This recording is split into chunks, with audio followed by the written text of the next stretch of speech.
Folks, my name's Robert Wright. I've been in the carpenter business for over 40 years. And through the years, I've always had a cutting platform of some kind that I used consistently and well. And it has evolved into this product right here, the cutting plank. Sawhorses. They've been around for years. They're used all the time in carpenter work and projects at home, do-it-yourselfer. One of the main problems with them, though, is you have to find some way to support your boards while you're measuring and cutting, because otherwise you have complications going on. And this is traditionally what I've used in the past, and those of you out there that are carpenters have done something like this. You take a couple of used spare boards. This is a couple of 2x6s. You can use a leftover 2x10 or a 2x12. You put cross pieces on here to support your work so that when you saw, you can saw through your board without sawing through the piece underneath. And then when you rip, you have to be able to hold your board and rip. And we have, with the cutting plank, a solution for this that makes it much easier, quicker, more efficient, and just fun to use. And that's what we're going to show you right now. Folks, this is the cutting plank. It's a board used to hold your work while you measure and cut. It's made out of 3/4 inch birch plywood. All the joints are glued and nailed with stainless steel nails. It's incredibly strong. It will support your weight with practically no deviation in it. And you can put your boards up here and cut, cross cut. Then if you want to rip a board, instead of cutting into your cross channels here, you flip it upside down like this, and you've got ripping channels in here like this. Place your board up here, measure, and rip.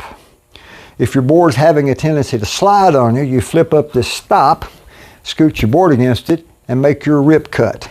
And this is perfect also for doing projects, work table. Set your projects up here. In the channels, you can park some of your tools so they don't roll away. Going to demonstrate now the cross-cutting procedure on the cutting plank. I'm going to cut a board 43¼ inches.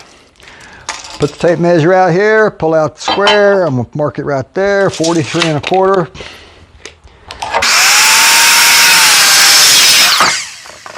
And there we have it. Now, let's say that we want to take this board and cut another one.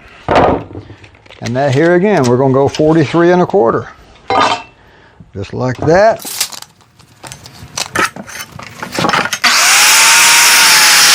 Let's say we want to cut 1 inch off of this board. And so we lay it right here on the short channel because this will not support it. Put it right there like that. Measure over 1 inch. Mark it.